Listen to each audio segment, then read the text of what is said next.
సముద్రాన్ని, భూమిని, ఆకాశమును, ప్రకృతిని మానవుని కొరకై సృష్టించిన నిర్మాణం ఇది.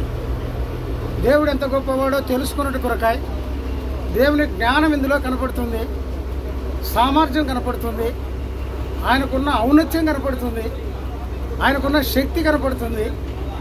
ఆయన సృష్టించిన సృష్టి ఎంత గొప్పదో చూసినప్పుడు మానవుని ఎడల దేవునికి ఉన్న ప్రేమ ఎంత గొప్పదో చూడాలి మనం.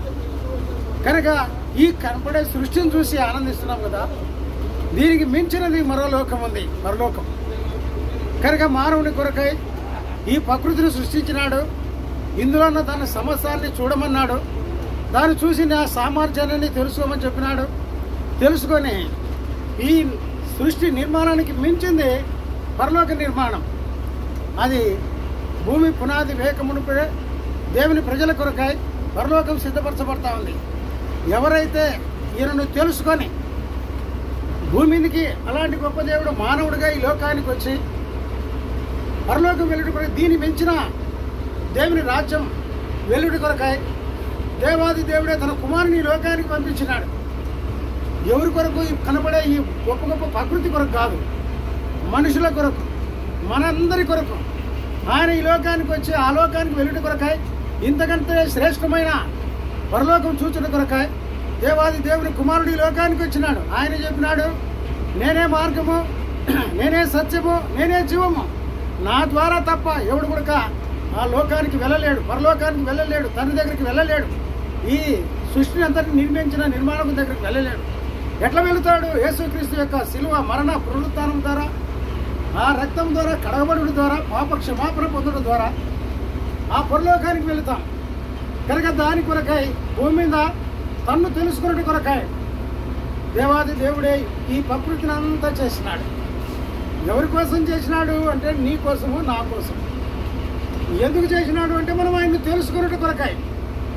కనుక భూమిని, ఆకాశమును, సముద్రమును, వీటిని అన్నిటిని మనం చూసినప్పుడు మన ప్రభువును మనం ఘనపరచబద్దులమై ఉన్నాం, ఆయన్ని హెచ్చించాల్సిన వారుగా ఉంటున్నాం. భూమి మీద కనపడే దేవతలు అన్నీ కాదు, కానీ మన ప్రభు ఎంత గొప్పవాడో. చెట్టు చామ కాదు భూమి మీద, ఆయన ఆకారాన్ని ఎవరు కనుక ఇంత అని చెప్పలేము. ఆకాశం నా సింహాసనం అన్నాడు, భూమి నా పాదపీఠం అన్నాడు.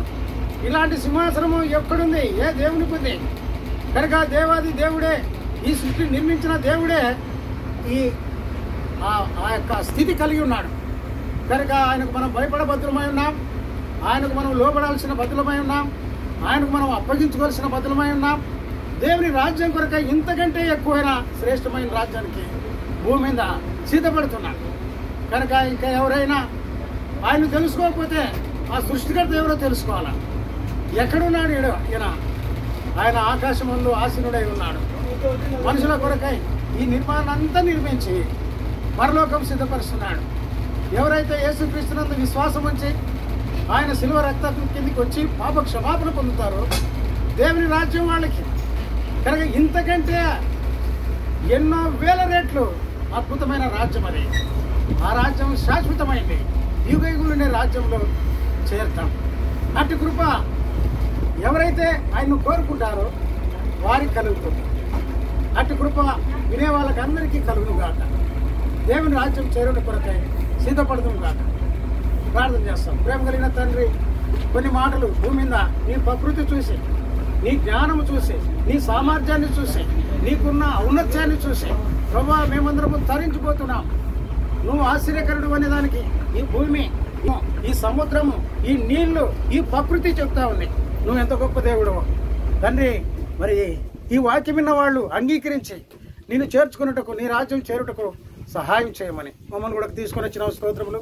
దీన్ని చూసి ఆనందించకుండా దీన్ని సృష్టించిన వాడు ఎంత గొప్పవాడో నిన్ను బట్టి మేము ఆనందించడానికి మాకు సహాయం చేయమని తగ్గించుకుంటూ యేసుక్రీస్తు ప్రభు నామమున ప్రార్థించి వేడుకొనుచున్నాము తండ్రి.